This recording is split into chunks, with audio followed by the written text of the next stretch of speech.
Okay, Ford peeps. This is a Celine Mustang, and some kid put a 351 Windsor in here. That's not the distributor he used. That's the distributor I use. He had, I don't know, some sort of generic. I put a Pro Comp in these, always. Just much easier. Cleans everything up. Coils on top. And they work well. You got to dilly-dally with the port for the water jacket, but that's not really a problem. The problem I have today is that he set the valve lash wrong. You can see here where he's notched this one out. This is a 20. This is a 20, and he's notched it out because the rocker arms are so. He put a Crower cam in this, like a 1/2-inch lift cam, which is fine.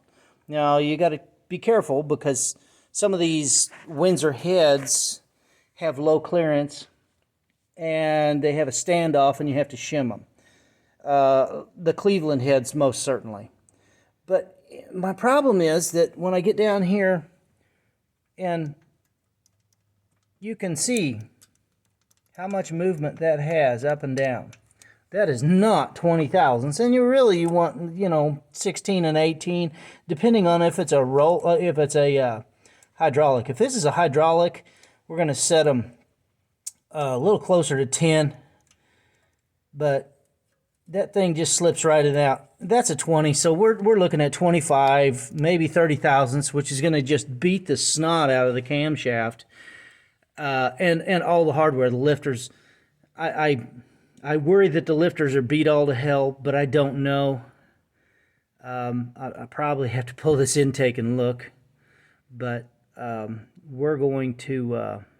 I'm going to tighten this lash up and start it up and see how it runs. I don't know how many hours this engine has on it, and it's not a racing engine. It's not like anybody's been racing it. So, if your camshaft is turning 1,500 RPMs max going down the road or dilly-dallying, whatever you're doing, it's not horrible, but it's still not good.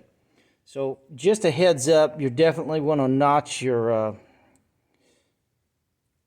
feeler gauge out to accommodate that guy right there, or just get a different set of rocker arms. I know they're $150 for a set, but in the long run, it'd be better. I usually go with Elgin, but, Crower or anybody but Pro Comp or Comp cams. I don't like the material they use.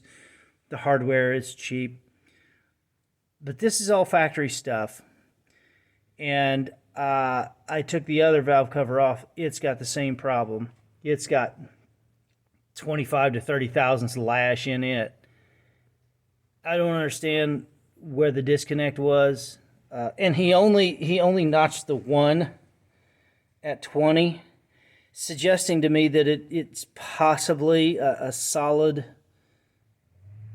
lift, but only notching one suggests he only used one size of feeler gauge, which is not what you want to do. You want 20 and 22 or 16, 18, respectively, with the intake and exhaust, because your exhaust is going to heat up and stretch more, so it's gonna have a wider lash on it. It'll always be gapped a little bit more than your intake. So what we've done, just to let you look, we've pulled I pulled the battery box out. The battery's in the trunk. Single aught power wire. That solenoid is going to be standing off of that inner fender there because it's just too close. I'm not comfortable with it. Definitely a fire hazard, so I'll stand it off a little more. That's just kind of a temporary thing. Ended up using a Subaru washer, windshield washer tub, and just sealed it up. That's going to be the overflow for the radiator. You just get everything on that side. And then this side, the only thing we've got is the fuse box. This is just a temporary deal. That's going to get a connector. That'll go on there. Power the body module. Starter solenoid here. Run it across as well. And then I've got I couldn't find any ignition in the fuse box out here, so I had to bring it in from the car. He had an aftermarket temp and oil. Here's the oil line right here. I'm gonna have to tear this off, and I want to get like a factory oil sending unit, because the body module, as long as the body module works, the gauges on the dash will work. There's no need in having big aftermarket dash or aftermarket gauges taking up space. So yeah, this Edelbrock, I had an AFB, and it's got the same choke, because your Edelbrock is just a Weber AFB, Carter. You know, they're all pretty much designed the same, really close. So we got the choke on, because this carburetor didn't have a choke on it.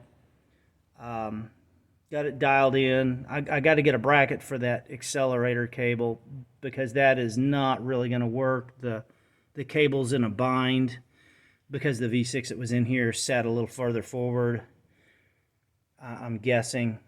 But it's not bad, but there's still quite a bit to be done.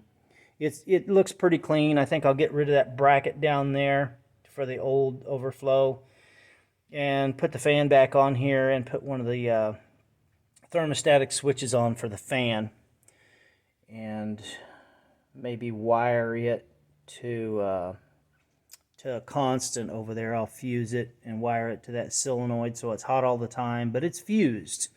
It's the important part. The only wire in here that's technically not fused, the only circuit, is going from the battery to the solenoid. But there's going to be a master shutoff in the back. Everything's grommeted, so fire risk is low, but there's still always a risk when you relocate your battery and you stretch out that positive terminal. Your risk is high. The longer your positive cable is, the more risk you have of that cable getting rubbed, shorted out, and then you have a fire, because you can't really put a fuse back there at the battery. When you hit the starter, then it's going to be pulling, you know, a tremendous amount of current, and you don't want that fuse failing on you. So this is just the way we do it, you know. And if anybody has any suggestions or thoughts, you're more than welcome to comment, but it won't change it. The single lock cable going back to the battery this is the way. But hope you've enjoyed the video. Hope it helps you out setting your lash on your Windsor motors.